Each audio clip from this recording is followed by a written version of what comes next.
I'm aware.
All for taking the time to make the trek to McDonald's world headquarters and proudly situated here in the heart of Chicago.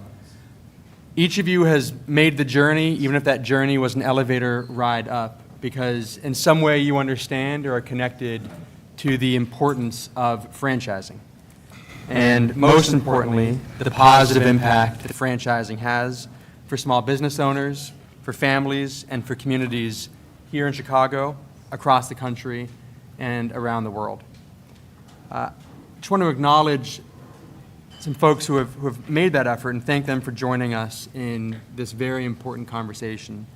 Specifically, Congressman Jonathan Jackson, Congressman Brad Snyder, Representative Lakeisha Collins, Alderman Bill Conway, Alderman Mike Rodriguez, County Commissioner Dennis Deere, Deputy Mayor of Business and Neighborhood Development, Kenya Merritt, and Deputy Mayor of Community Safety, Darian Gatewood.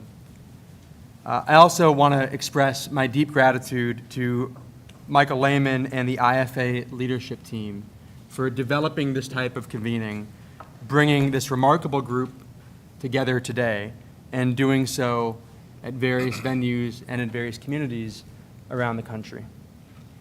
I've spent a lot of time in my recent role leading market-level government relations and communications and community work for McDonald's, being able to spend time in communities where franchising exists. The reality is there's very few in the U.S. where they do not. And what's clear is that the IFA's mission to protect franchising is more critical today than perhaps at any other juncture in the history of the association.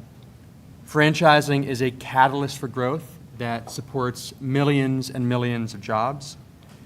It's one of the key ways that we can level a playing field and create equal opportunity across the country. And it acts as a cornerstone for the communities that we serve, strengthening local employment, uplifting customers, neighbors, and families, and fostering a true sense of inclusivity. And I don't think anyone is a greater testament to that, in my experience, than the McDonald's franchisees who have joined us here today. And I just want to recognize you all and thank you for being here, and thank you for the work that you do on behalf of Chicago and on behalf of this brand. You know, McDonald's is a pioneer in this space, and I think the fact that this building exists is a testament to how successful and important the system has been. We know that franchisees are a critical part of this brand's legacy and our success, and most importantly, for our continued growth.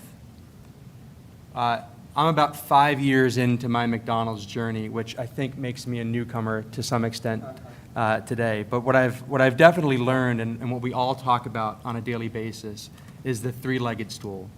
And that's our suppliers, it's the company, and it's our franchisees. And when we make decisions as a company, when we encounter challenges, when we think about future growth, it's always through the lens of a system-wide view, looking at the three-legged stool and strengthening each leg together. Being a McDonald's franchisee, from what I've come to learn and understand, is being part of a network whose primary and sole focus is to help franchisees succeed in the mission to feed and foster communities, to deliver delicious, feel-good moments, and hopefully many of you have enjoyed our food here this morning, and to become a meaningful on-ramp to economic opportunity in the 14,000 communities and growing that we touch in this country every single day.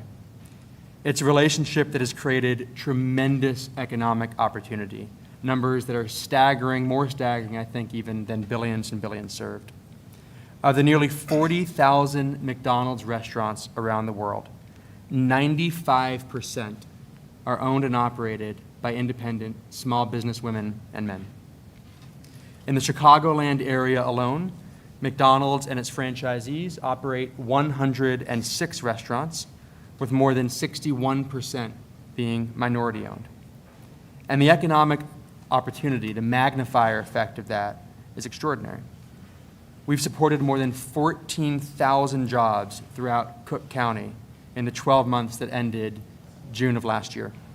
And we've contributed to a local GDP impact of approximately $2 billion. And, you know, we're a large company, and these are large numbers. And even on its own, I think those are strong and compelling. But you start to think about what happens if that were to retreat, and the detrimental impact that would have on this community and on communities around the country. So when we talk about the mission of IFA and protecting the franchise business model, I think we need to think about it not just in terms of what we contribute, but also what happens if that model becomes compromised. I am honored, very honored, that you all recognize the importance of franchising in this community and in communities around the country. It is a testament to you being here, in addition to being able to have McMuffins from the McDonald's headquarters. So really, thank you for that. I think we can continue to drive positive change by championing a model that is really the cornerstone of our communities and this country. So thank you for your dedication to that pursuit. And with that, I'm going to pass it over, Michael, to you to get us going on a roundtable discussion. Thank you, Michael. And welcome, everyone. This is a venerable group here, so thank you for being a part of it. My name is Mike Lehman of the International Franchise Association. On behalf of Michael and Brad and the whole McDonald's team and IFA teams, thank you for being here. We've been looking forward to this. And clearly, by the size of this distinguished group, this event is a draw, and we're thrilled you are all here. We've got distinguished friends today here from around the Chicagoland area, and even the region and around the country, actually, and we'll get into that in just a moment. So this is truly a distinguished group. I'll be your moderator for this conversation today, and it's my honor to lead a chat here for about 90 minutes. And give everyone ample opportunity to tell your business story and what brings you here today. And then our McDonald's friends have graciously offered to give us a tour of their relatively new gleaming office here that we're all delighted to be a part of. So this will be an informal conversation. Help yourself to the delicious food that Michael and his team have provided, and this should be a very enjoyable way to spend a summer Friday overall here at McDonald's headquarters. And thank you again to Michael and Brad for hosting this great meeting. So today's event is the 14th stop in a nearly year-long Open for Opportunity campaign that the IFA has been leading. We've stopped in metro areas around the country from coast to coast, helping business people in the franchise community tell their stories and their contributions to local communities. So what is franchising? Franchising is not an industry, right? Franchising is a growth strategy. Franchising is a business model, and man, has this community grown. There's over 800,000 franchise businesses around America now. There's more than 3,000 companies like McDonald's who utilize the franchise model to open new units and grow and create opportunities around the country. Franchising is larger than the defense sector in this country, over 3% of gross domestic product, and we can't wait to hear some of the stories around this table today. So this will be, despite the microphones and the fact that we're live streaming, this will be an informal friends and family discussion, so please jump in at any time, and I look forward to hearing from all of you, and again, help yourself to the food and drinks that are provided at any time. So with that, let's go around and let everyone give your name, rank, and serial number, and perhaps your hometown, and any other comments you'd like to make, and then we'll open it up from there. So maybe we'll go around the table, beginning with Brad. So welcome, Brad, and thank you for having us again. Thanks, Mike. Thanks, Mike, and welcome everyone here. Welcome to the house that Ronald built. We're very proud of it, and we're glad you can be with us today. My name is Brad Bogan, and I had franchising for the company. I've been with the company about 4 years, so like Michael, I'm still a bit of a baby, but we do what we can. We're really glad you're here. We really want to talk about the importance of our franchising model and the benefits that it brings to our community. So we're looking forward to getting into that with you. So thank you all very much.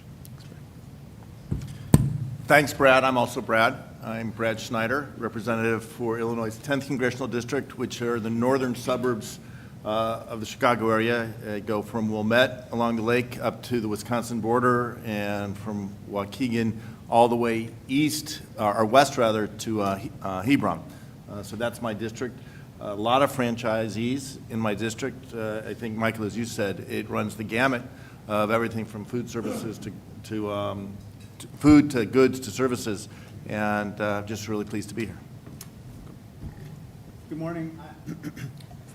Good morning, I'm Brad. No, I'm not Brad. Michael, Brad, we got it. So anyway, good morning, everybody. I'm Congressman Rajat Krishnamurthy. I represent the northwest suburbs, all the suburbs surrounding O'Hare, including the runways, not the terminals. We can talk about that later. My first job ever was working at McDonald's. I worked at the McDonald's at University and War Memorial in Peoria, Illinois. That was the first job I could get, really. I'll just relate one anecdote that kind of is a life experience seared into me even to today, which is first day at McDonald's. I was flipping burgers, and I flipped the burgers with a gentleman standing right next to me. And he flipped the bun, and the bun landed on the ground. And so he did one of these things. He did looked around went to the ground, picked up the bun, and put it back on the burger. And the person, I remember it like it was yesterday, there was a loud yell from the back of the room saying, "You're fired!" Immediately to the person who was standing next to me. It was not Donald Trump. This was not Apprentice. It was the manager owner of that McDonald's franchise. His name is Terry O'Neill. And Terry, from that moment, to me, stood out as a role model because it told me a couple things. One, character is who you are when nobody's looking. And he taught me how to clean bathrooms and to sweep floors and to make a mean burger. And anyway, that stays with me to today in Congress and something that I'll never forget. So thank you to McDonald's for providing that opportunity. Good morning. I am State Representative Lakeisha Collins of the 9th House District, which the headquarters that we're in sits right in the 9th District. I represent part of the West Side, parts of the West Loop, and then the near North Side. I am a mother, former healthcare worker, and I used to work in fast food, but not McDonald's. But McDonald's, I have watched it since a little girl evolve. But I do have a 10-year-old who is in love with your chicken nuggets. So I would say, if that ever stops, I don't know what Antonio would do, but that is the only thing that he likes to order at McDonald's. So it's just a pleasure and honor to be here with you all today. Thank you for having me. Good morning, everyone. My name is Gary and Gatewood. I have the pleasure of serving as the first ever Deputy Mayor of Community Safety for the City of Chicago. While my McDonald's story is not as glorious as yours, McDonald's was too my first job. The thing that I remember distinctly is learning how to change grease. And that took a very long time, But it was a really strong experience. Really happy to be here because obviously, you know, economic upward mobility is a huge part of safety and building community safety. So really glad to be here for this conversation.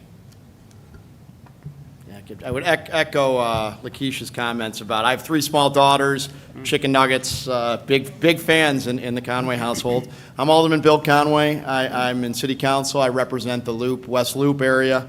And when I look at the City of Chicago, we need to grow the size of the city, and the way to do that is create good jobs. And we all know, as the Small Business Administration tells us, that job growth comes from small businesses. And we also know that franchises are the most successful small businesses.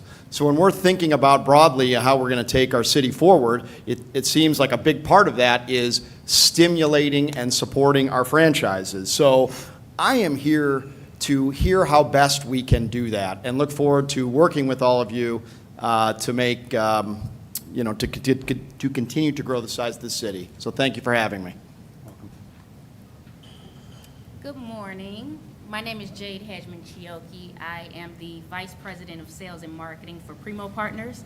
We are the largest Black-owned, Black-led franchisee group within Ben & Jerry's. So excited to share our story today and just learn about what's going on here in Chicago as far as franchising. Good morning. I'm Ellen El-Haji. I'm an owner-operator for McDonald's. I started with McDonald's in 1976. I'm one of 11 children. Started as a crew member, worked my way up. 29 years later, after I worked in the McDonald's, I became the owner of that McDonald's. My family and I run 8 McDonald's restaurants on the north side. Good morning, everyone. My name is Wakas Abbasi. I'm here with my better half. Right here. We are franchisees with Stretch Zone. We've been in the franchise business for a little over a year, and on to opening our 8th studio on the 31st of July. And very excited to be here, and we're from South Barrington. Good morning. My name is Amy Chang. I'm one of the founding partners of Chang Cohen, a law firm in Chicago, representing franchise companies. I was about to say that I've been in franchising for over 25 years, but I guess that's as a lawyer. I forget that my first job really was a delivery driver for a Quiznos franchisee back when I was 16 years old in the snowy Michigan winter. I'll never forget that first job. But so I guess it's been 35 years since I've been in franchising. Thanks, Amy. My name is Ken Adair, and I own and operate 8 locations for the PerTech franchise. For you that are unfamiliar, we replace hydraulic hoses on heavy equipment and manufacturing equipment. I live on the south side in Homer Glen, and we have 5 locations in Chicago, 1 in Philadelphia, and 2 in Virginia. Good morning, everyone. Kareem Edwards, proud owner of Chick-fil-A South Loop. Originally from Queens, New York, but been home to Chicago since 2008, where we lived in South Loop ever since. Grateful to be here. Thank you. Hello, I'm Barb Moran Goodrich. I am a franchisor of automotive aftermarket repair facilities and window film installation facilities across the country. I actually was an employee of, Burger King, and also Denny's growing up. And I remember the first time my father said, "What do you think of franchising?" And I said, franchising sounds great. I had no idea what it really was. And we went and purchased a failing franchisor and brought the franchise system to a profitable level and grew the company from there. And we continued to do that in acquiring franchisors that were, not doing well. And so I also was a franchisee. I owned my own, I still am a franchisee as well of our system. And I actually have just recently started another company with a partner, and we are going to be franchising also several of our Turbo Tint locations. And I am following the rules just like any franchisee would. I sign the contracts and I live by them. So, if it wasn't for franchising, I would not have been able to purchase my home, put a roof over my children's head, and food on the table. And I love that it's able to provide for small business. My father's first business was a Texaco, a franchise. And so it's been a part of our lives.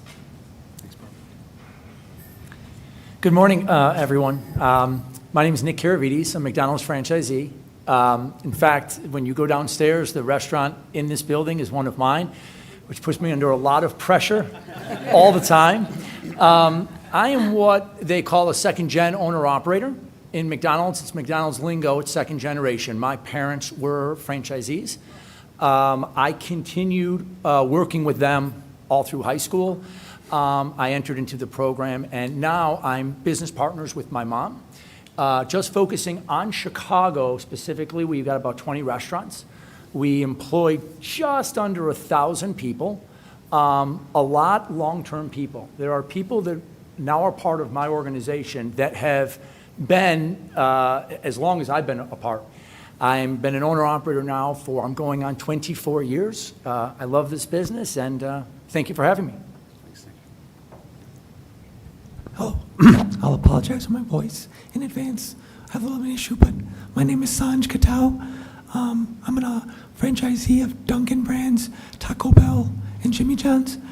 We operate 57 locations across 3 states, but primarily we operate in Chicago on the south side. We try to serve the underserved communities of our city. And to echo what Nick said, I started 25 years ago right out of college, saved up my money from college and bought my first store. And I have a lot of employees and team members that have been working with me and have grown with us as we've grown the business as well. So thank you. Thanks, Sanj. Good morning, everyone. My name is Gianna Funkhauser. As Nick said, I am also a second-generation owner-operator at McDonald's. And I grew up in the business. My mom actually worked for the Cook County for 30 years in the city, and my dad was reading meters for ComEd. And so I hear they looked at each other one day and said, "Hey, let's try to own our own business." They applied to own a McDonald's, and they heard back 7 years later. My dad quit his job and he started his journey through becoming a McDonald's owner-operator. So grew up in the business, in and out of school. I worked through the summers, and when I graduated from University of Illinois, I started my training with McDonald's. I've now been an operator for just about 4 years. We own 9 restaurants, mostly in the city of Chicago, including the Navy Pier location, 1 location in the Loop by Millennium Park, and we go as far north as Skokie and as far west as Bellwood. I am really excited to be here, and I think this is a really, really important conversation about really showcasing the unbelievable things that franchisees do for their people and for their customers. So really looking forward to today. Thanks for having me. Muy buenos días, mi nombre es Mike Rodríguez, yo soy el concejal del Distrito 22. I figured I'd speak in the language that most kitchens of McDonald's are spoken in the city of Chicago.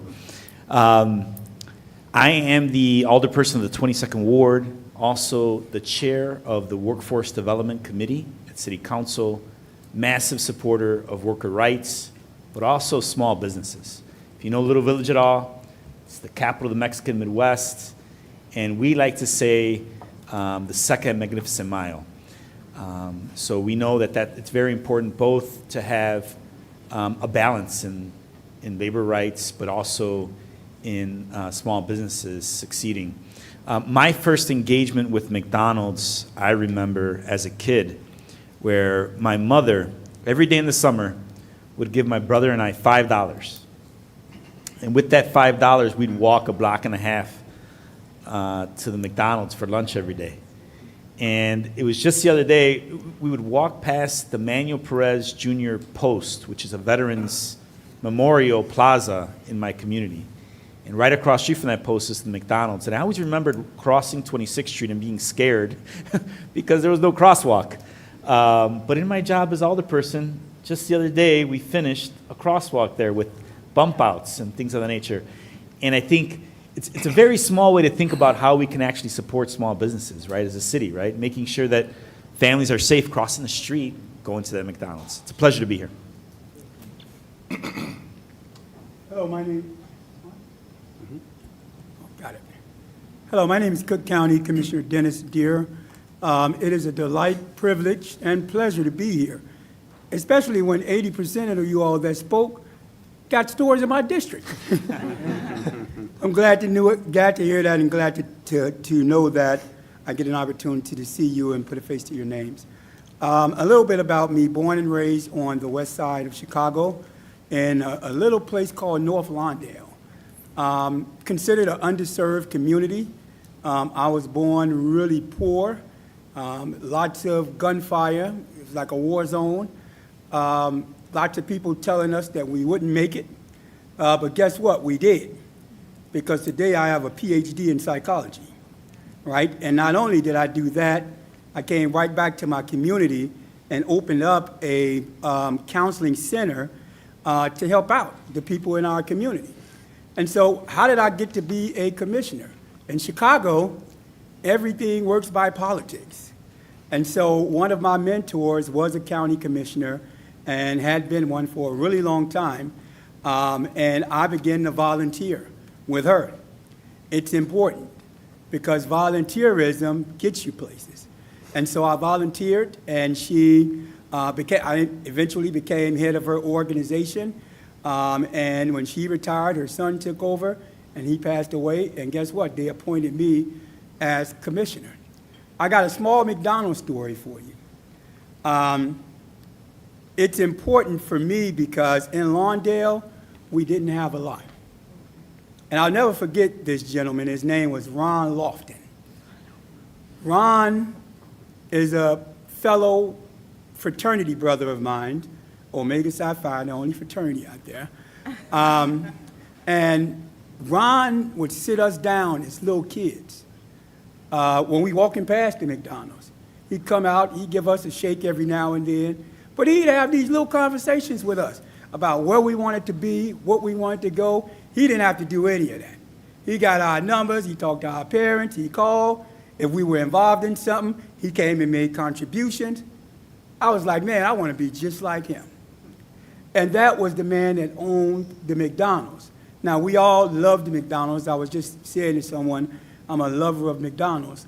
But he is a great reason why. I love their food, but there was a spirit that came with Ron, and people knew that it was him. And I got to give a shout out to my sons who are here, Caleb and Canaan, they're twins. I try to expose them to this stuff because exposure is important. Last but not least, I'm chair of Health and Hospitals for Cook County, but I'm also chair of the Small Business and Diversity Commission for Cook County. Thank you all.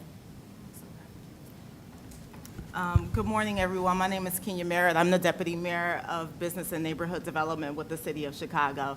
I think there's a theme here, the impact of small businesses, but specifically franchises, on the lives of people, but also our neighborhoods. And I, too, have a McDonald's story. It was literally my first job.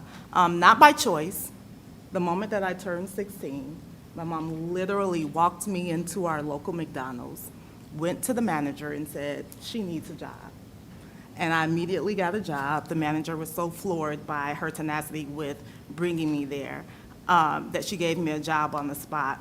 Little did I know the soft skills that I learned by working at McDonald's would certainly carry me through to the work that I do today as the deputy mayor, in terms of being a leader, in terms of coordinating and managing and collaborating with others. And so I appreciate being here and hearing the stories about how people have started, how there are franchises through multiple generations, how you guys are building wealth, but most importantly, how you're helping your workers. I'm so excited to hear more about the conversation today. Thank you for having me. Welcome. Hello, my name is Jonathan Jackson, Congressman from the 1st Congressional District in Illinois, roughly, think Roosevelt Road South, South Loop, all the way to the Kankakee River. I serve on the Foreign Affairs Committee and serve on the Agriculture Committee. A brief McDonald's story is I was inspired by a gentleman, Herman Petty, the first African-American franchisee of McDonald's. He was located on 66th and Stony Island. I lived on 68th and Constant. So to see an African-American owner, operator in our neighborhood taught me early on the power of a corporation's commitment to investing locally, to having representation, to making sure that there is inclusion, has stayed with me. And I've seen so many franchisees across the years grow and their families become second gens. And so McDonald's has been a hallmark of what franchising can be. And just got to give a shout out to Mr. Kareem, one of my new favorite restaurants. I got a chance to meet the owner today. And Nick, you're a legend and your family precedes you. Keep up the great work. And thank you for having me here today. Well, thank you, Congressman. Wonderful remarks, everyone. Thank you and welcome to everyone for being here. And to a person, you did great with the push-button microphone system. So, despite my notes telling me I was supposed to walk you through how to do that, you guys didn't need it. So thank you, everyone. On a personal note, I should note that I'm an Illinois native, a U of I grad. My dad lives about 10 blocks that way, so it's great to be home and be with all of you. So let's open our conversation starting with Michael. Michael and Brad, we'll come to Brad in a minute. Michael, thank you again for hosting us. And you've already mentioned this morning the good work and even the responsibility that businesses have to create opportunity and give back to the local communities where they serve. Can you share with us some of the ways McDonald's does that, impacts the people it serves beyond creating jobs and economic growth and all the economic contributions? Yeah, I mean, I actually, in hearing some of the stories that we just went through, Kenya, there is a 16-year-old version of you right now going into a McDonald's or a franchised store looking for their first job and looking to understand what it means to participate in the working part of our society. And invariably, when the July 21st, 2023 version of Kenya is going into a store, they have the benefit of local ownership, be it Gianna, Ellen, Nick, to help guide and coach and inform what it means to work, but also what it means to go pursue your ambitions and have opportunity. So I could throw tremendous stats out about what, as a brand, we have done, and you'd hold that up to other big brands out there. But the unique part, I think, of franchising is that local element. And we just, like, oftentimes it gets lost in the headline. It gets lost in the glossy reports. But truly, that is, I think, the most transformative impact that this system makes. Cumulatively, together, when we think about our suppliers, our franchisees, and the company, we've been able to use and harness our growth and our success to have an even bigger impact on areas of society that could benefit from the weight of a brand like ours. You know, one big focus for us has been increasing our spend with diverse owned suppliers. That's been a hugely important area. As a system, we reached our goal of increasing that spend with diverse owned businesses that are 51% owned by underrepresented individuals. That's 25% of our overall spend. That's about $4 billion annually. And so there's a lot I could talk about in terms of diverse spend, tuition assistance, which is getting close to about $200 million right now. And these numbers, I think, start to lose some of their import when they're not contextualized with a local element of franchising. And so I would recognize Ellen, Nick, Gianna, the other franchisees who are with us to really share what we are doing in our communities beyond the jobs, beyond the economic growth, because I think that is that's what's making the biggest difference in the most lives going on right now. That's great. Thank you, Michael. Let's turn to our other host, distinguished host, Brad. Brad, you lead the franchise strategy for McDonald's across the country for your over 14,000 restaurants, over 2,000 franchisees. How are you elevating national franchise brand standards and revamping the candidate approval process to achieve increased franchisee diversity and accelerate strategic growth for your whole system? Thanks, Mike. I do want to talk about that, and I love having a platform to share the things we're doing. I want to just hook on to what Michael Gonda said a little bit about our localness, and then I'm going to get right into it, I promise. You know, key things about our franchise model and the folks that are here today leading franchise, you are so local, you're in your communities, you're a part of your chambers of commerce, you're creating jobs and building workforce development for youth and others. You are, you know, in our system in McDonald's, we've often called it the first best job you'll ever have. But for many of the folks that still work with us, it's the only job they've had, only company. They've had several careers within the company, but it's the only company they've worked with. And so they started as crew kids, and many of our U.S. leaders and our global leaders have all started as crew kids or been in our restaurants. And Mr. Gatewood, when you talked about learning how to change oil, I too learned how to change oil and changing those filters. And all of us, when we come into the company, you know, 4 years ago, you're in the restaurants because that's where the customer experience is created. And we all have to understand how important that is. So everything we do here in this building is about supporting that customer experience. And we all have to know how to do that. So I cleaned dumpsters and picked up trash in the parking lots, and I changed oil filters and did inventory in the freezers and all those things, and burned my arms on the platens as we seared burgers. So we all learn how to do that because it's that important to be that engaged in the experience. Also, our franchisees are creating jobs in their communities. We are probably the largest, greatest company that is driven 95% by franchise local owner-operators, folks that are in their communities, in the church and house of worship pews with you, creating jobs and leading people, young minds in the future, engaging with Coffee with a Cop, doing McTeachers nights, backpack drives, turkey drives at Thanksgiving, having a drive where you put together bicycles for kids that don't have those opportunities, and Christmas drives. Our owner-operators are in the communities doing these kinds of things, creating opportunities for jobs, engaging in the community, and also creating generational wealth for their families and the people that work with them. So it's really important, our elected leaders, that you support our franchise model. Thank you for that. Now, let's get into the question. So what are we doing differently? For almost 70 years, we've had a fantastically successful franchise operation. And many other companies have tried to model it, and we invite you to continue, because we're always going to continuously improve on the model that Fred and Ray built for us. What we're doing today differently, Mike, is we are elevating even more performance accountability for execution, for quality of our food, for speed, accuracy, and the customer experience. So today, one of our major changes is that for you to be qualified for additional growth in terms of new franchise units, you have to be achieving a great success in our customer feedback, guest experience measure. We really want to take the feedback of the guest experience and incorporate that into our operating model for growth. So what does that mean? That means just the fundamental basics besides quality and speed and accuracy.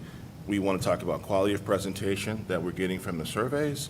We want to talk about service with a smile, and we want to talk about cleanliness. Those basic Q, S, and C things that Ray brought us, we want to make sure we're rededicated to that. So when folks are wanting to grow, we're going to make sure that the customers feel that we should grow. Thank you, Brad. Thank you, Michael and Brad, again for hosting. All right, let's pull some of our business owners into the conversation. I want to welcome Sanj again. Sanj, our team was delighted to visit one of your stores on South Avenue O just yesterday, so thank you for that, and it was a delight to meet you and your team. You've been a franchise owner for over 2 decades, and your operations have a profound impact outside of your locations on so many people. And one special part of your story is that you only operate in underserved communities. Would you tell us a little bit about that and how you're able to give back in those communities? Yeah, we started in 1998, and when we started, pretty much the brand came to me and said, we don't have a lot of other opportunities in other areas, so if you want to grow, you can grow in the South Side, basically. So I didn't really know any better. At 22, you don't know what you're getting into and what it is, but through the course of time, you understand and you start to meet the employees, the community, the customers. You realize that we're not just providing jobs, but we're providing a safe place for people to come. Most of our locations have Baskin-Robbins, and that telling is because aldermen and different community leaders ask us to put those in there so their communities can have a safe place to get ice cream with their kids. So we try to make our locations very family friendly. We don't put the bulletproof up. We don't lock our cabinets. We want to send a message. We don't let our buildings deteriorate. In fact, we usually buy dilapidated buildings or property that no one's touching and rebuild it. And of course, you have to hire from the community. That's a given. But many of our community leaders and many of our employees become part of the community, and they become community leaders. That's what I'm most proud of, is that my team becomes part of the community, and it becomes their story with the brand and with us and with the community. So it's been an interesting journey. Everyone has challenges in different areas, but I wouldn't trade where we operate for the world. Mm-hmm. Thanks, Sanj, and thanks again for hosting us. Jade, our friend, if we can turn to you next before we welcome some of our elected friends into the conversation in a moment. Sticking with this theme, the franchising and this model provides a powerful opportunity to communities of color and gives them the tools to operate successful businesses. Franchising has a greater percentage of owners of color than non-franchise businesses. Over 30% of our owners are folks from color. How do you recommend that we work together to ensure that more people, no matter what their background is, have the opportunities and tools they need to succeed in franchising? I think if we want more people to benefit from, from franchising, we have to be very intentional about educating, mentoring, and bringing resources into these marginalized communities. I grew up on the south side of Chicago. I can tell you I did not know growing up that the opportunity was there to have ownership in these larger brands. Our owner and CEO, Antonio McBroom, he started out as a scooper in his local Ben & Jerry's shop while he was in college. Through mentorship, through guidance and resources, he was able to purchase that same shop once he graduated. We also have another owner who started out as an intern. He came in through an internship program with Primo Partners. He is now our COO and a partner within the company. Today, we own 16 shops across 8 markets. And a part of my job is to bring that story to life. When people see our shops, they think of Ben & Jerry's, the corporate brand. And I am here to give the story behind our local shop, tell more about how we are involved with our communities, the partnerships that we have within our communities. We are committed to closing the equity gap. So everybody within our company gets a portion of revenue. We give back a portion of revenue to all of our communities. And I think it's just very important to highlight those stories and keep the conversation going and keeping everyone educated. Thank you, Jade. Wonderful. All right, let me welcome Congressman Jackson Schneider and Krishnamurthy into the conversation. Congressman Jackson, if I could turn to you first, and then we'll proceed in that order. So you appreciated your comments at the outset, Congressman. Tell us your view in the Congress of small business and how federal friends like yourself can really promote the opportunities in franchising. Well, thank you very much. And let me set the stage. We're going to have a longer conversation because the winds have just changed rather dramatically. It was June 29th of 2023 when the Supreme Court has taken out race and admissions at the oldest university in the nation, Harvard University, founded in 1636. They went on to challenge University of North Carolina, founded in 1789, the year the Congress was founded, and they cited the 14th Amendment in 1868. So all of the diversity and initiative programs that we're talking about now are going to come under challenge. And they're going to come under tremendous challenge. So corporations are talking about diversity, equity, and inclusion, and the chill has already been manifesting itself across the nation. There have been 13 attorney generals across the countries that have filed lawsuits against diversity, equity, and inclusion initiatives. So this is going back to the Supreme Court over and over, and so corporations have their market and their strategies to have a diverse workforce, management, have inclusion. And then the last part that they've done is they've said that you can have race-based admissions into the military academies. So they've opened the doors for you to stay in the military, but closed the doors to get into the boardroom. So now it's going to raise another question on, can the Pentagon hire people from these military academies? And if the Pentagon can other government institutions? So I just want people to know it's going to be challenged, and I am supportive of the initiatives. The Supreme Court essentially closed the door on the corporate's desire to have equity and inclusion and have left us with no remedy because they've taken affirmative action off, simply on race. Now, if you have legacy, if you have donors, if you have other things, if you have athleticism, all those other doors are open. So these programs, so I'm delighted to be here and excited, but we're in for the new wave of fight to keep these programs there. And Michael, for achieving your goals, I want us to make sure that we are continue to be intentional. We're the black franchisees, we're others that come in. How can everyone grow? That's why I mentioned Mr. Herman Petty, because that was a clear signal from Chairman Ray Kroc that he wanted African Americans to participate. There was room in the organization and within other organizations. So thank you for your leadership. Thank you. Thank you, Congressman. Mr. Schneider, tell us about your great work in the Congress on behalf of small businesses. Well, thank you, and it's an honor to be here. I'll first touch on small businesses. I'm going to expand it to franchise and opportunity, because I also want to say what my friend Jonathan said is extremely important.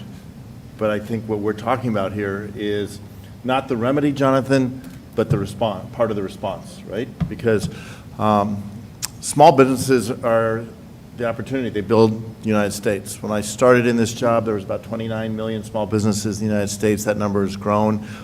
During the pandemic, small businesses have taken off. Part of that growth has been franchises. Because as was discussed, the franchise model, you know, Brad, I was teasing you, strategy's easy when it's only more, but it's much more than that as well. The franchise model opens up the door for so many people who say, I want to be my own boss. I want to create value for my family, create wealth for my family and value in my community. But maybe it's lack of experience, maybe it's lack of basic educational tools, didn't study business, whatever it might be, the franchise can take someone from 0 to 60 pretty quickly. And Sanj, you said you started at 22. I imagine you had a quick lesson of what it takes, and 20 years later, you're teaching others, and that's a part of it. So I'm a big fan of small businesses. I was on the Small Business Committee. I'm on the Ways and Means Committee now, which touches on just about everything. And if we can continue to create opportunities within our small businesses to grow, I forget who it was that says, Nick, it was you, 20 stores, almost 1,000 people, right? Do the math. That's actually 20 small businesses with just under 50 people. You put it together and you create real economic might, and we need to continue to support that. And Jonathan, to your point, I don't want anyone to think that doors are permanently closed, and we will work to get those doors open. But whether someone goes to Harvard or goes to University of Illinois, goes to University of Northern Illinois, goes to College of Lake County in my community, there is nothing stopping anyone from getting the education they need to succeed, and franchising lays the steps that people can climb to great success. And that's why, for me, it's so important that we continue to create opportunities for people with ideas that can possibly be franchised, for folks with ambition who want to make it in America, to work within a franchise model to find that success. And I think, obviously, I say for business, you need four things. You need a business model. Government doesn't have a role in that, but the franchisors have a role in that. The franchisees put it together. Ellen, you talked about how you've grown in all this. Second is access to capital. Franchising is an aspect of capital attainment, but we also have to work to make sure that there is capital in the markets, capital with banks. Access to talent. This one where there's kind of a partnership, because I can't tell you how many people I know, I'm old now, how many people I know who had their first job at McDonald's. Our lawyers, our doctors, our business executives, but talk about the experience they got at a McDonald's or a Burger King or a Baskin-Robbins. The advantage of Baskin-Robbins is you get wrist strength for tennis. That is the one thing. So it's access to capital, access to talent, and the final thing is a stable, confident business environment. And I will brag, you have 3 Democrats here, so I don't mean to be partisan, but I will for a second. If you look at the last 3 years coming, 2.5 years coming through the pandemic, because of the steps that all 3 of us worked on, from the American Rescue Plan to the bipartisan bills like the infrastructure bill, CHIPS and Science Act, investing in manufacturing as well as workforce.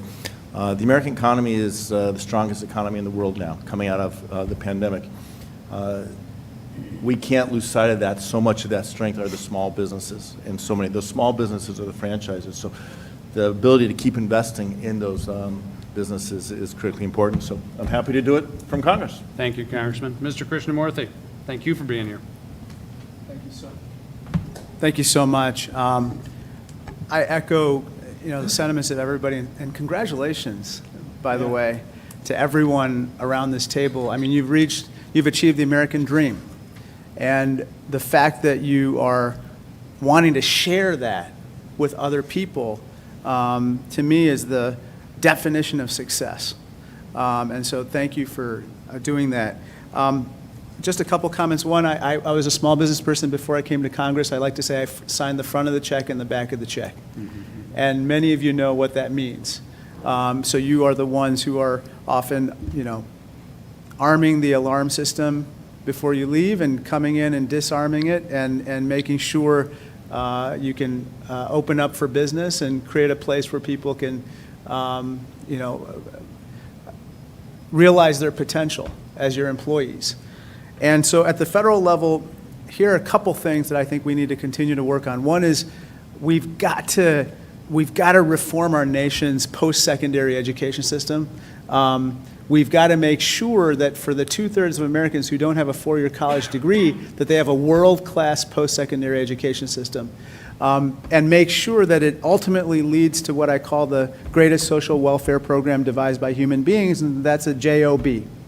If it doesn't lead to a job and a career, and it doesn't lead to opportunities to work in places like McDonald's and McDonald's Corporation and be able to start McDonald's, then, or Burger King's or Denny's or Dunkin' Donuts, it doesn't matter.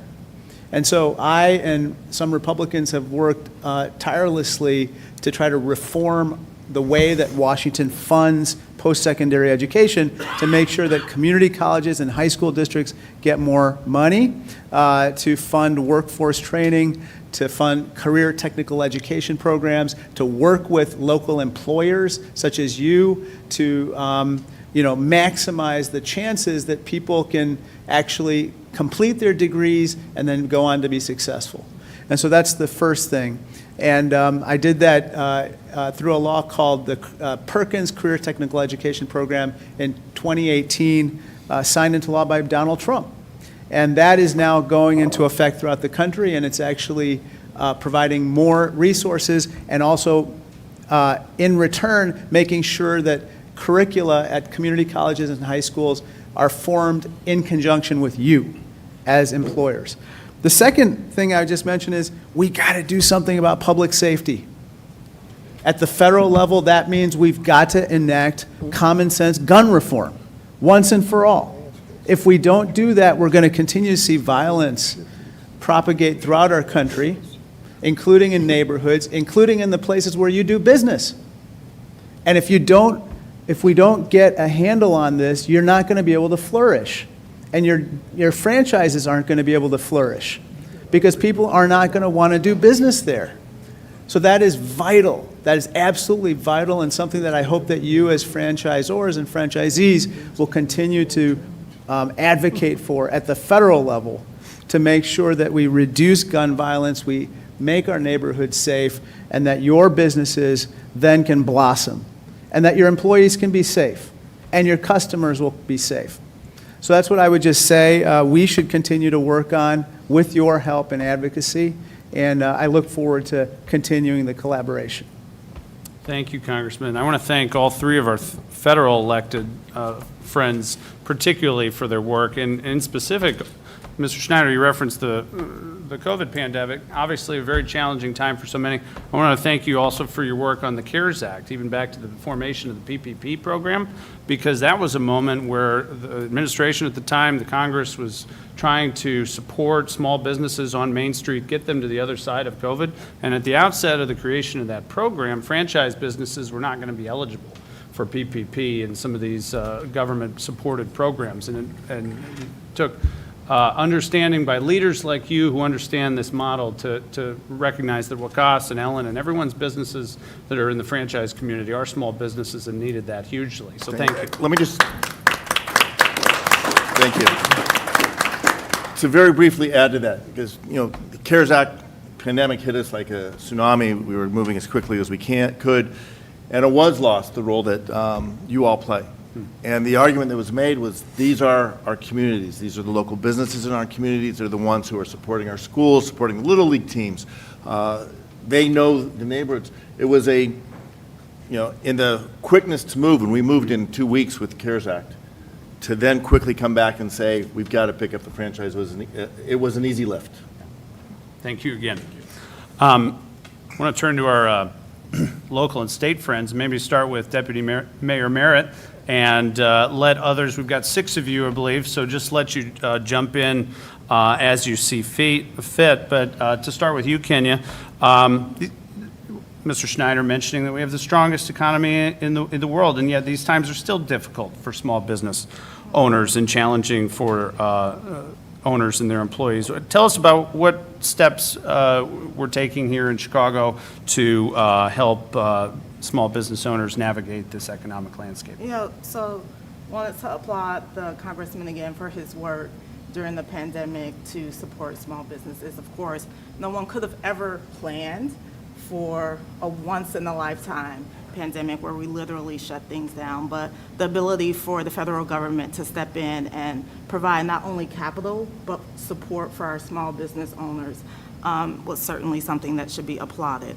But I think one of the things that I want to hone in on what he said is how do we create an environment that fosters stability as well as growth for our small businesses, and I think that's something that we need to do across not only local government, but state as well as the federal government as well. And so for us locally, I think there are a couple of things that we could do.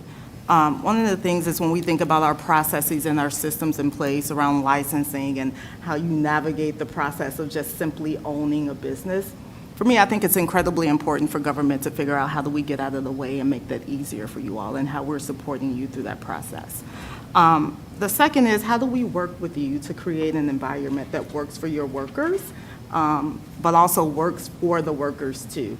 And so I know that Alderman Rodriguez is an advocate for workers, but how do we do that work alongside one another, supporting one another to make sure that it works for everyone? And then lastly, how do we continue to create a community? I have an uncle that lives in Michigan. I won't say that he's old, but he's mature. And he goes to his local franchise every morning. And there's a sense of community there in his neighborhood that he gets by being older and retired. And so, again, we want to be able to have these institutions in our neighborhoods, whether it's a Dunkin' Donuts or a McDonald's or a Ben & Jerry's, that provides a sense of community as well as an opportunity and career pathways for people that live in that neighborhood. But I think it starts with us all being at the table and having conversations around how we support one another. Thank you, Kenya. Yeah. Alderman Rodriguez? Sure. Thank you, Deputy Mayor. I think you're exactly right on a number of fronts. I happen to have a constituent in my ward, the alderperson and Democratic committee person in my ward, the 22nd Ward, and one of my constituents who lives a block from the McDonald's I mentioned earlier is Congressman Chuy Garcia. And he, along with our three amazing congresspersons here, have a tough task at the federal government, particularly as it relates to business development, but then also investing in our workforce. And we at the City of Chicago are very familiar right now with the issue of asylum seekers coming to our country and settling here in our great city, many of which their first question when I walked Brandon Johnson in his first day in office through our shelter in Little Village at a park, many of which said, how do we get authorized to work in this country? Alderwoman Nugent and I have a resolution calling on President Biden to extend temporary protected status to these asylum seekers. I want to be careful not to call them migrants or immigrants. They are asylum seekers. Could also be known as immigrants, but the fact is that I talked earlier about all of your workforces, and many of your workforces are immigrants and are individuals that have just come to this country, individuals who majority potentially speak Spanish in many of your locations. The future of our country includes this demographic, and integrating them is extremely important. And I think I want to thank our congresspersons here because they've all been on the front lines of supporting what we really need in this country, and that's comprehensive immigration reform. The temporary protected status is something we're calling for now, but in the long term, without comprehensive reform, we're really just scratching the surface at what we really need in this country to create that workforce that many of you need, and I know you need. I know many of you are struggling at times to be able to staff up. So I just think that's another complexity that when you look at our city, we're not set up as a city necessarily to deal with federal issues like this, but we're trying our best right now. And we're really stressed as a city. I know Alderman Conway over there and I are looking at each other right now. It's an issue that's really, really difficult for us because we want to handle the system in a compassionate way, but we also have to recognize the stresses that this situation is giving our great city and challenging our small businesses as well. There is a workforce there, ready and willing, that your franchises can leverage, but really don't have that ability to do at this point because of our lack of a system that makes sense, in my humble opinion. Thank you, sir. Alderman Conway, want to follow up? Absolutely. If I could echo some of that, and Mike, I'm proud to be a co-sponsor of that resolution with you. I mean, I think if we can get temporary protected status for the workforce we have ready to go, that would be fantastic for everybody. And more broadly, I want to say I'm really in awe to be among all of you franchise owner operators here today. It takes a lot of guts and fortitude to invest in your community and take that leap. And government should be there to help you do that if, when you're ready to do that. But as the deputy mayor alluded to at their first point, is that we need to be able to make it easier for you all to operate. I mean, just at the city level, you have sign permits, you have zoning permits, you have business licenses. You got to go to different departments for all these things, and everything takes forever. And for those of you willing that have taken that leap and investing in communities, government should be there to help you do that. And, I think back in my first job, which wasn't a franchise, it was with Tower Records, not exactly a thriving franchise today, but nonetheless, who knows? But when I worked there, I saw a minimum wage go from $4.50 an hour to $4.85 an hour. So I saw government really helping a workforce and saw it firsthand. And at that point, Tower Records was a thriving business. But I get to it in the fact that government should be ready to help you all as you take that leap, as you continue to grow your businesses and create good jobs in our communities. And so I really am anxious to hear from anyone who is ready has ideas on the best way to do that. Thank you very much. Thank you. Deputy Mayor Gatewood or Ms. Collins, care to comment on your efforts on franchising in small businesses? Please. Yeah, so I'll be brief, but I know the Congressman lifted up safety, and I'm glad he did, right? Because one thing that is really important is we don't get to safety without collaboration, right? And the collaboration I mean is increasing economic upward mobility, like you all have done in communities. How do we create that stability for folks and their families? How do we wrap them in not only the supports they need with jobs, but housing support?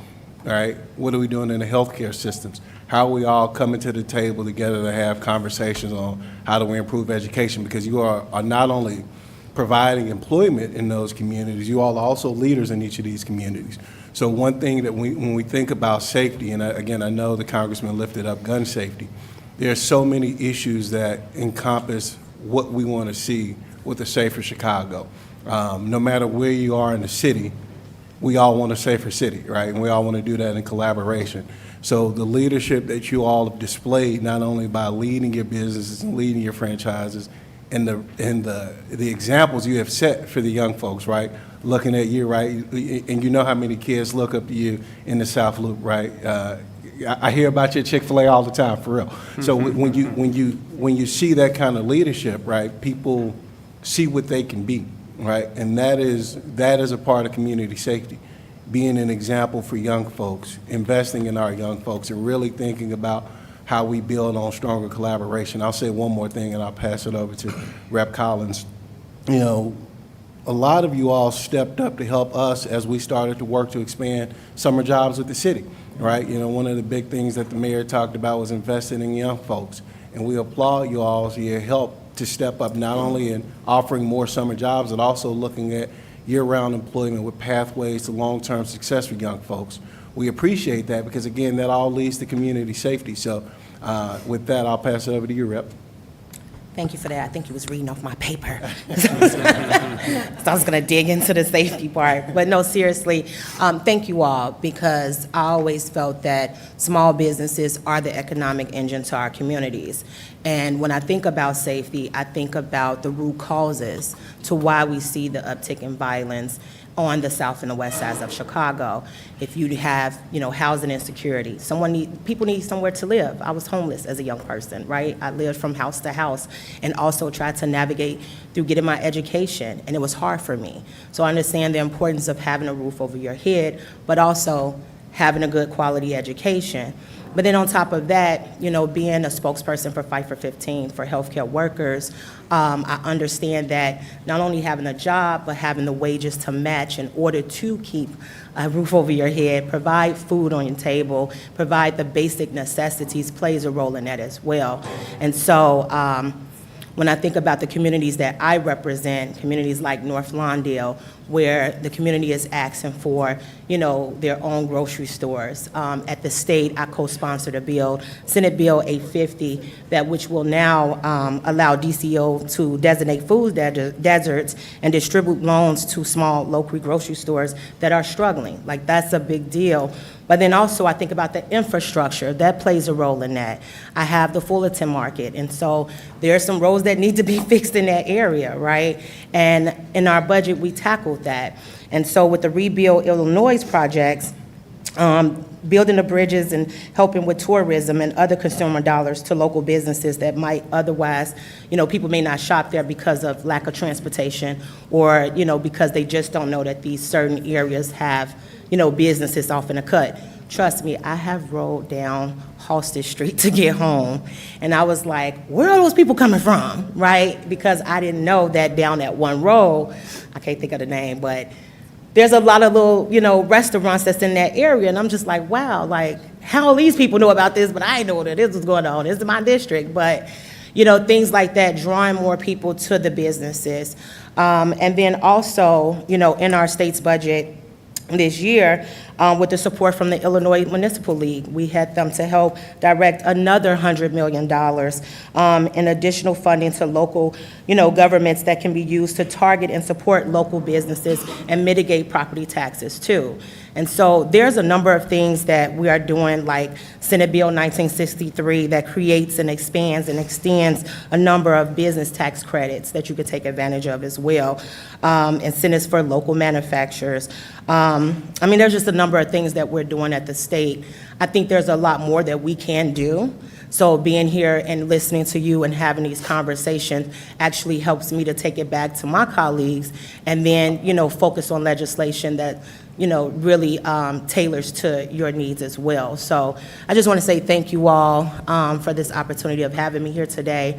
But also, when I think about, our small businesses, even during the pandemic, all of the struggles that you went through and offering all of these different grants, is just so much more to do to stabilize small businesses so that our communities can thrive, whether it's on the south side or the west side, right?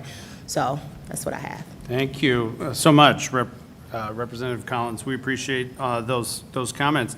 Let's turn back to our business owners and hear their stories. Maybe start with Ellen and move around the table. Ellen, you are the American dream, and your story is only possible here and practically only possible through franchising. Tell us what franchising has meant to you and your family and how you're paying it forward to your people today. Okay, so being a McDonald's franchisee has allowed my family to have a family business and also the support of the brand behind us. Family means everything to me. That's the most important thing to me. Most occupations take family members and they scatter every morning to where they're going to go to work. In our family, we all work together every day and collaborate on what we can do to make our restaurants better.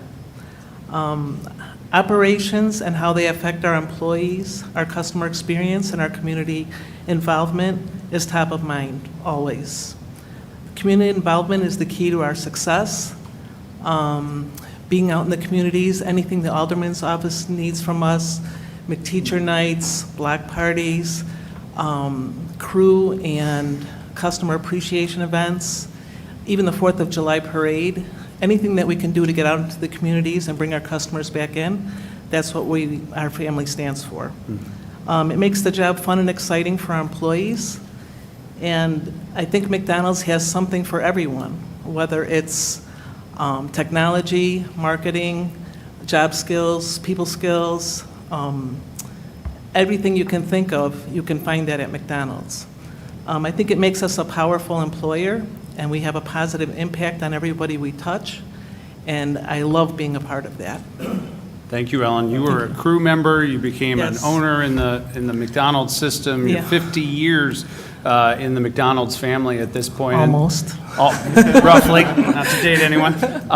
But your story, if you're at a big corporate chain, your story isn't possible. No matter how hard you work in a corporate chain, you're never going to own that store. But your story is possible in franchising and McDonald's, so congratulations. Yeah, on thank all you very you've done. much, and thank you for having me. Thank you.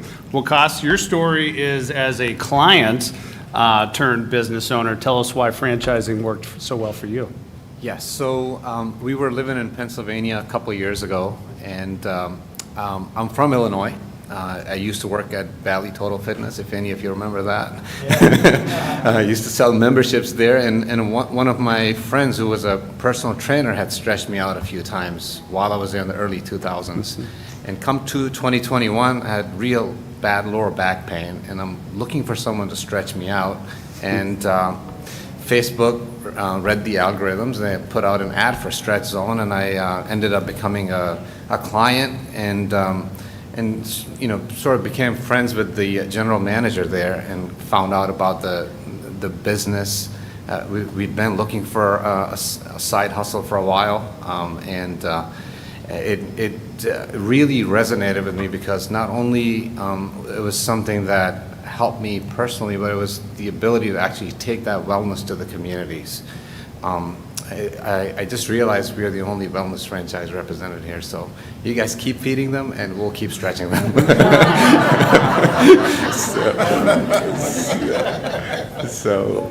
And one of the things we have to realize is that it's the society, the general American society, is driven by fitness, but we really miss the most important part of it, and that's mobility.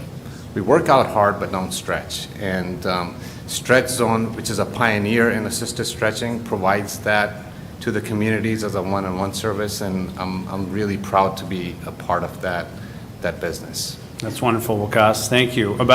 Only about a third of franchising is quick service restaurants. So your business speaks to the diversity within this business model among business lines. And one more quick point to resonate Please. with Ellen. It gave us the opportunity to work together as a couple, and I'm really happy about that because we can pass that on to our children now. So that's great. Thank you for sharing that. I want to turn over here to Ken, who also well outside the QSR space. And Ken, you were one of the first U.S. franchisees in your system. Tell us about breaking into the market and your story. The Vertex system had a track record of about 20 years almost in Australia before it came here in the U.S. And so and when I was looking into the business, I asked a few construction companies, would this be a good service? They said, call us when you're open. And so we opened, but we're more of a business to business. And so we're looking for customers that own heavy construction equipment or manufacturing equipment. So it's a little bit narrower market. Not everybody owns that. Everybody's got a stomach to fill, but not everybody owns a piece of machinery. And so we had to do our marketing a little bit differently.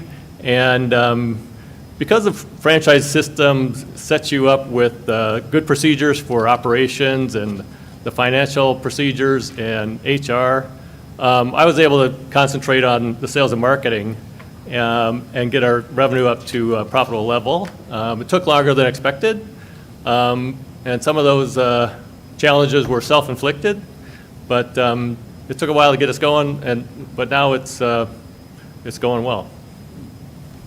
Thanks, Ken. Kareem, you're back in the food space. With your great business, tell us about your franchising journey and why franchising made particular sense for you. Yeah, I have two little girls. One is 5. The youngest, Kenny, turns 1 today.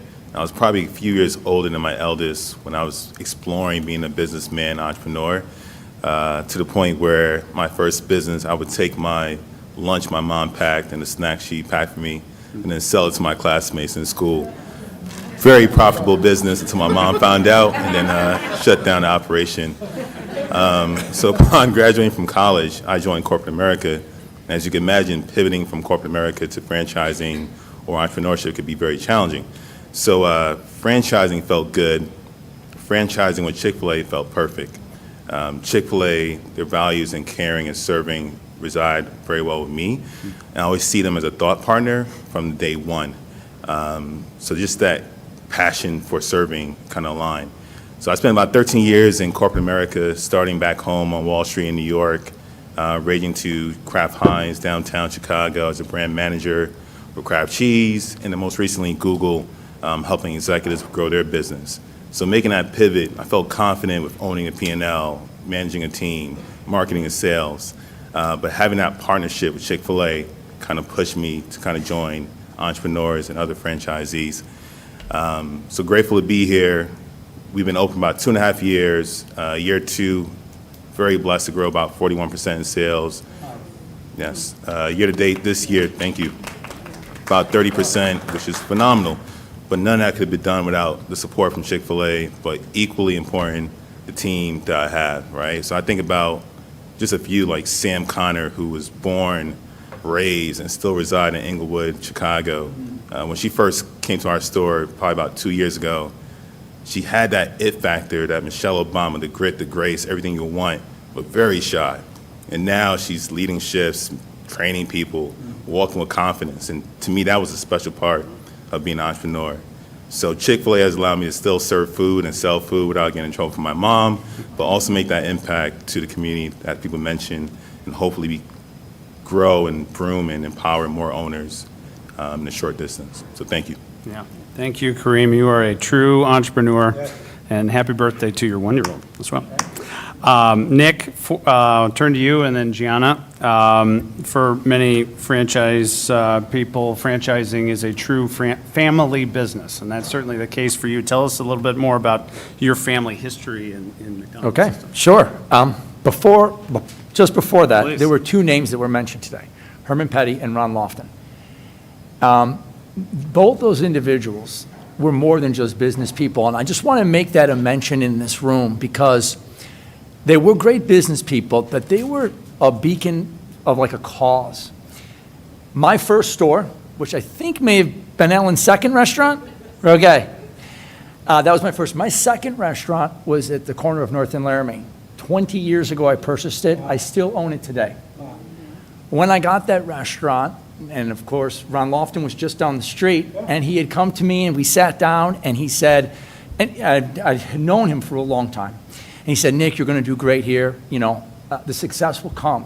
You have a responsibility to the community. Don't ever forget that. Work with me. And so, you know, both of them were very impactful for our business. And I just want to make mention because you brought up their names and they were great. So, okay, on to the question about my family. So, I'm a second-generation owner-operator. And real briefly, my father started as a crew person in the 60s, and he got his first restaurant in 78. So McDonald's has sort of always been in my blood. Having an immigrant father, the work ethic was huge. So it's, you go to work. So mid-80s, I was at work. I stayed local for college at Loyola here. And then when I finished college, I got into the business. And I'm very proud to be partners with my mom now. Talking about franchising, and I don't want to jump off topic, but there's a really interesting story that I would like to share. A good friend of mine from high school got into physical therapy. It's what he wanted to do. His father was a surgeon, and so he said, as an orthopedic surgeon, I'll send my patients to you. We started the same time. I played guitar with him, so we're still friends today. So 20 years ago when I was started, he was starting. He was so excited to work with his patients as I was excited to work with all of my customers and my staff.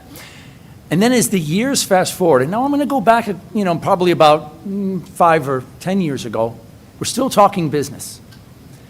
And he was working on his second physical therapy site. And I was probably going on my 12th or 13th restaurant. And he's like, I don't understand how you're growing at this pace.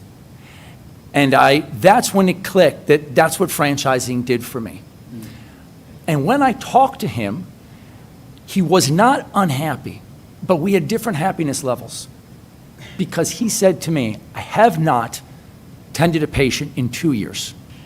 I spend my day negotiating contracts on leases. I spend my day purchasing tables, purchasing masks, gloves, and negotiating these things. I said, I don't do any of that. I spend my day focusing on my customers, focusing on my staff. They're the same things that I was doing then. I don't have to worry about where to buy my grills from. I don't have to worry about negotiating different leases in different areas. While food safety is tremendously important, I'm the execution arm of food safety. The food safety, all of the standards comes from the parent company.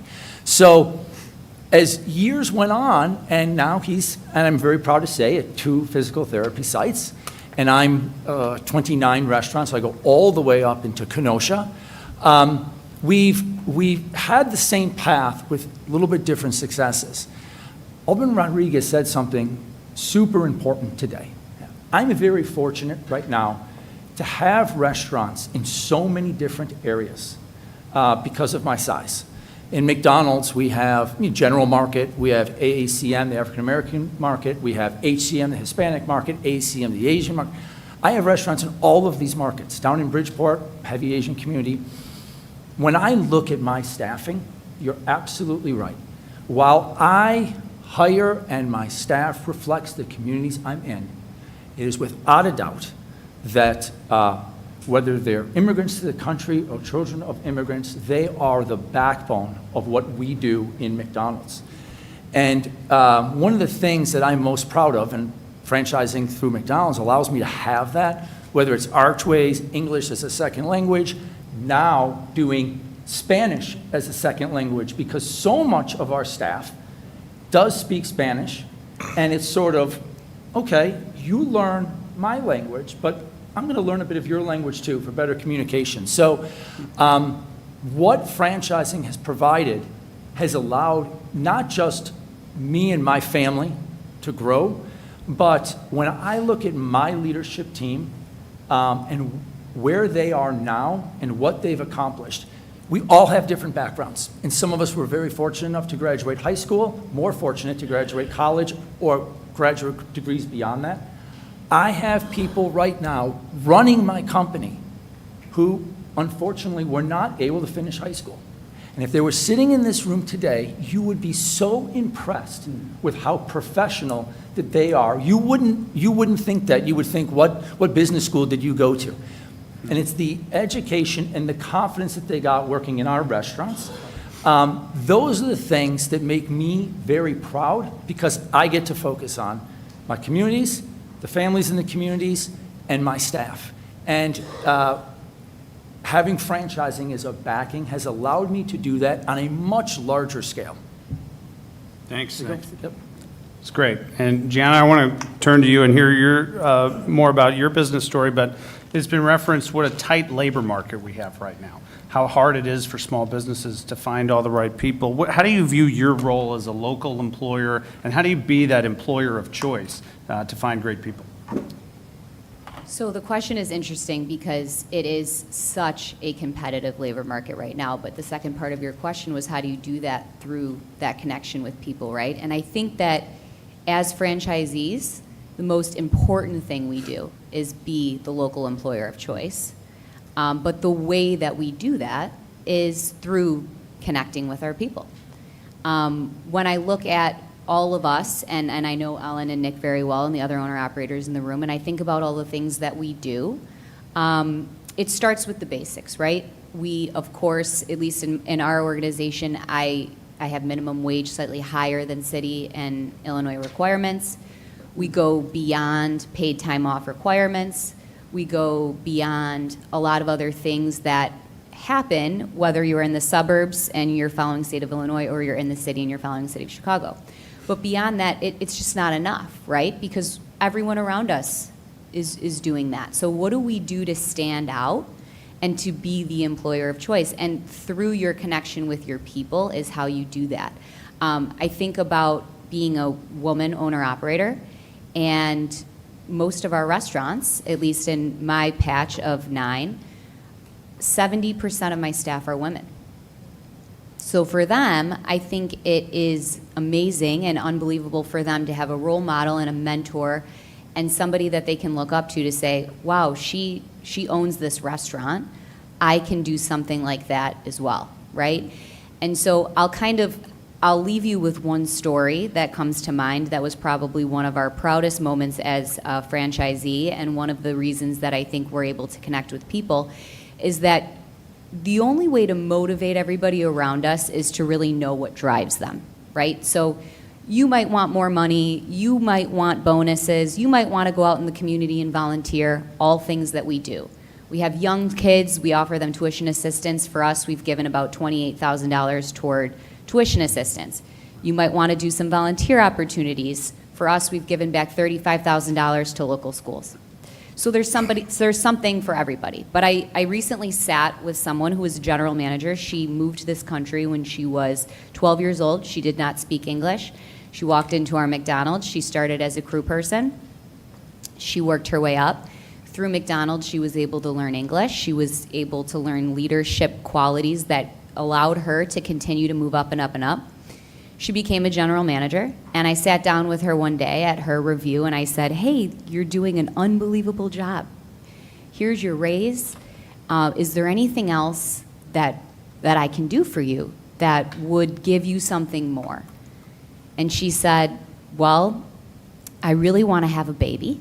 And I said, wow, okay. I've never really had that be brought up before, but okay, walk with me through this. What are you thinking? And she said, well, I cannot get pregnant. I don't feel comfortable talking to anybody about this. But everything in my life I have because of you. You've been able to give me the life that I have, and I can't have a baby. So we worked with her at Northwestern. We got her the right health insurance plan. We put her through IVF. And one day I walked into the McDonald's, and the whole McDonald's was decorated with balloons. And I'm like, what's going on? It's someone's birthday. And all the balloons said, thank you for my baby. And she got pregnant, and she has a baby. The baby's 1.5 years old today. And it's stories like that, if you don't have that one-on-one connection, which is what we all have as franchisees.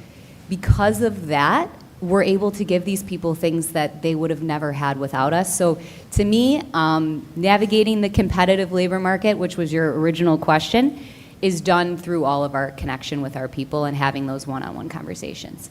That is wonderful. Thank you. You are not only a great boss, clearly, Gianna, you are a role model for your people, and that is so special. And if there was a corporate chain in place of your restaurants, a manager might have a relationship and hire people, but they wouldn't know, they wouldn't have that relationship like you do. You are a local business owner, and your people are not reporting to a faraway headquarters, and that is so special. And that's only in franchising. It is. It's special. I mean, we all walk into our restaurants. I know we all say hi to everyone.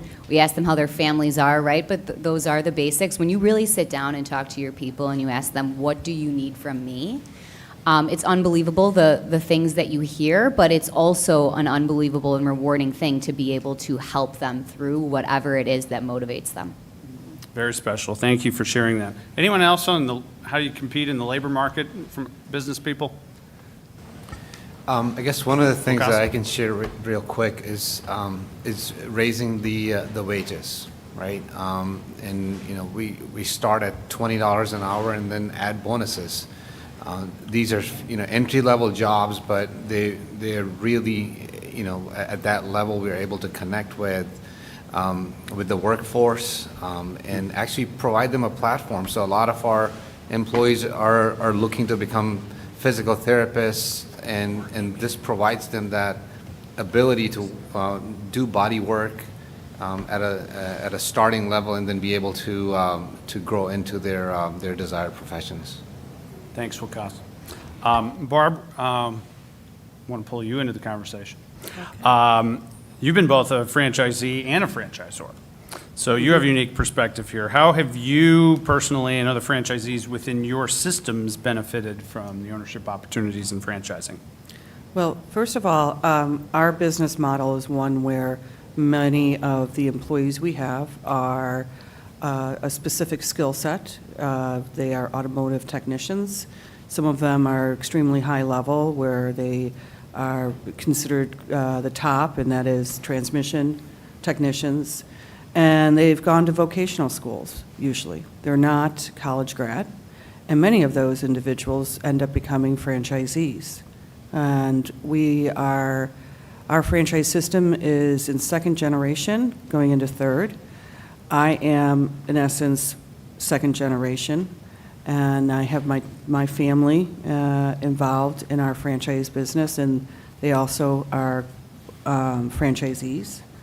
And I look at where my father came from. He never finished high school, and he had an opportunity where to buy a broken down gas station, and he really came from a very poor background, and my father-in-law gave him, I think it was $5,000 to buy a Texaco gas station. He put us kids to work digging out the gasoline tanks in the ground because he couldn't afford. And what he started with was hard work, passion, and drive. And that is one of the things that I see when I'm working with franchisees is they have this drive that they want to be able to, take where they're at and be able to go to the next level for their families. They want to be able to create legacies and wealth for their families. And they know that they need to have someone there to help support them through that. And that's where franchising, I'm just so proud to be a part of franchising. It's a passion for me because we get to help people go into business. And I always say for themselves, but not by themselves. We don't have a product we're selling. We have a business model and a business system. And we provide exceptional support services all the way from teaching them how to understand financials, all the way through to putting their marketing strategies together.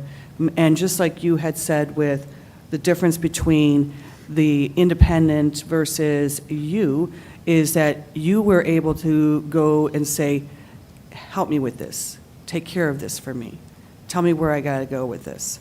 And that's what we are. We're the support services because there are so many changes in this world right now that one individual trying to keep up just in marketing is unbelievable.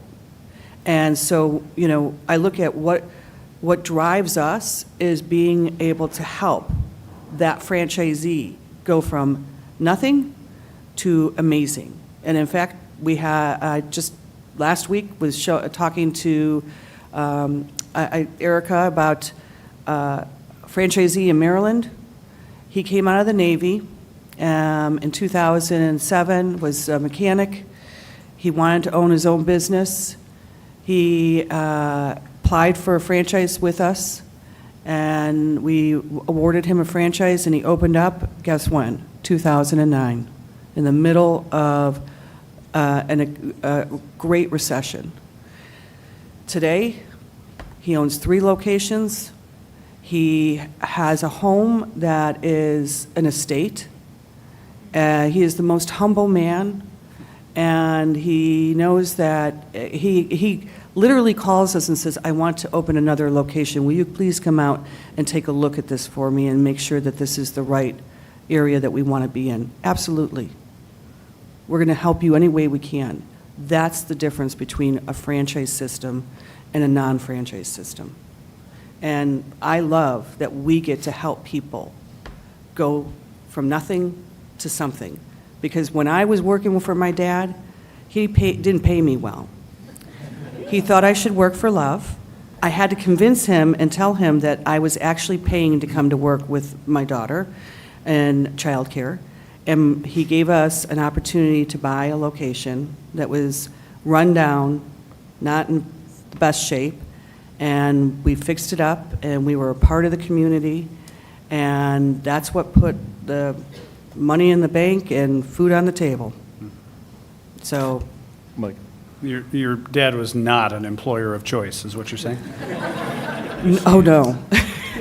But you are. Yes. Go ahead. No, I finished because I just wanted to add one thing on something you said.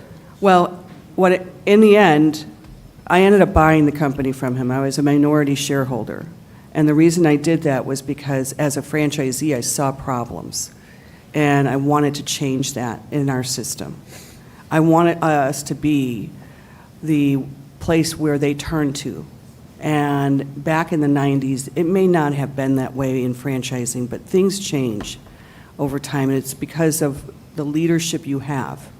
So, it's going to continue to grow for everyone. So, Barbara, I was going to add something else, but in the 90s and 2000s, I was an advisor to family businesses. You weren't alone. It was common. But what I was going to add is you mentioned the gentleman who was a veteran.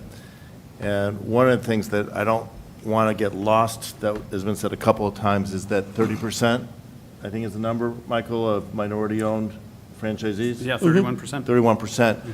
But it's also a large percentage of veterans. And one of the things I've had the privilege to lead on in Congress is fighting for the Boots to Business program that trains these veterans, many of whom go off and want to start a business. There's no better way than a franchise. Yep. Actually, and that's where majority of our franchisees have come from, being a veteran. They make wonderful franchisees. And actually, if I could echo what, I'm a Navy veteran myself. I can tell you that when you get out of the military, we all seek purpose in life. And when you were in the military, you have this purpose in life, and then one day you leave the military and it's just gone. Like it's very displacing. And to provide opportunities for people in that situation who have enormous skill set, enormous discipline, and great ability to be successful. So I just want to thank you, Barbara, and thank you all for the opportunities that you are all creating for veterans, and echo the Congressman's comments. Thank you. Thank you, Alderman, and thank you for your service, too. Veterans are used to, service people are used to following systems, and that's why franchising is such a great fit in so many ways. I can tell you some stories, Mike. Love to do that. Before we land this plane and turn to Brad to close this out, it's always good to have counsel in the room. So Amy Chang, I want to hear from you and your great firm at Chang Cohen. You have relationships with scores of franchisors and franchisees. Tell us what you do to support them, and how do we ensure that entrepreneurs have what they need to succeed? So, first of all, I am so happy to be here today and to hear all of these great stories from various different franchisees. I usually get called when somebody's unhappy, unfortunately, and not happy. So it is just great to hear these stories about franchising and the opportunities that everyone has had here. I've had the pleasure of working with franchisors of all different industries over the last 25 years, and have the opportunity to see franchisors grow from 2 units to 3,000 units and more. And it's just, to see people who, like Barb, who want to help franchisees and want to help them create businesses. Unfortunately, I think for the last 40, 50 years, we have done such a great job educating the consumers that if you go to a McDonald's, whether it is Sanj's or Nick's or Ellen's, you're going to get the same chicken nuggets everyone loves, right? You're going to get the same thing. So everybody has come to understand franchising as this, one McDonald's everywhere. We haven't done a great job of educating the public, the consumers, that each McDonald's, each Chick-fil-A, right, each stretch zone is an independently owned business. And especially sitting here today to hear from all of you and how your employers, you are independently run business, and I assume that everyone here wants to stay that way. So, which just reiterates for me how important it is what the IFA is doing, why we're doing this, to make sure that all of you can remain independently owned businesses and be your own employers, yet have the support of franchisors that you work with, which is much of what I do today. And more, unfortunately, I hear from franchisors who come to me and say, I want to provide the support, I want to provide more support, but I'm concerned about all these legislation, which is causing me to step back, right? Because I don't want to have too much control, and I don't want to be their employer, the employers of their employees. But what today tells me is that, we all do have the same goal. I think everyone wants the franchisees to continue to be independently owned businesses and continue to thrive in the local community, which is what I don't hear a lot about, to hear about all the franchisees and the local communities that they're a part of. And if we can all share more of these stories, I think that's what will help franchising continue to be successful and will help communities to want franchisees in their communities. I hear a lot about certain communities saying, I only want independently owned businesses, I don't want franchising in my community. Well, what they don't know is franchisees are independently owned businesses, right? They are there to support the community. They are there to provide the scholarships and to work with the children of these communities. So thank you for having me here. It's just been great to hear everyone's experience, and hopefully that this conversation will help franchising continue to grow.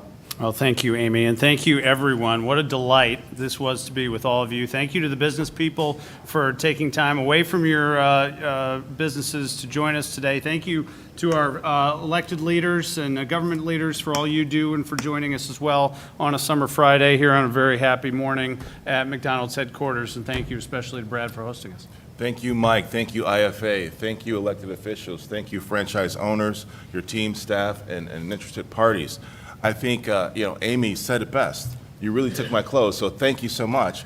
I mean, the importance here is for our elected officials to partner with us to help protect the strength of the franchise model. You've heard very authentic stories today that talk about focus on people, focus on communities, and the transformation that comes from exposing folks to our opportunities and allowing them to develop and giving a platform where folks can develop themselves and have freedom within a framework, but yet the model that helps support them. There's a playbook, there's a brand, there's a valued service and product right there, and we do development and outreach and engagement that allows folks to transform, like Barb was talking about, and moving folks into their own businesses. Many of the employees in your franchise owner operations will become owner-operators by being inspired by you as you've been inspired by others, and we want to continue that. There's a multiplier effect in the communities with folks paying salaries and taxes and engagement and creating job opportunities, engaging with our educational system, our chambers of commerce, our houses of worship, and the like. These are small business owners that are creating jobs and are anchor points in our communities. As you said, Deputy Mayor, they are community centers for our seniors, where folks feel safe, they can spend time and have coffee there and have ice cream, and we need to continue to have legislation that keeps us independent with our owner-operators in these communities across all of our franchise bodies, Mike. So thank you all for being here. We really appreciate you. Please enjoy the tour of our house, and we want you to have a great weekend and be safe on your journey. Thank you. Thank you. Thank you, everyone. Right before the tour, if I can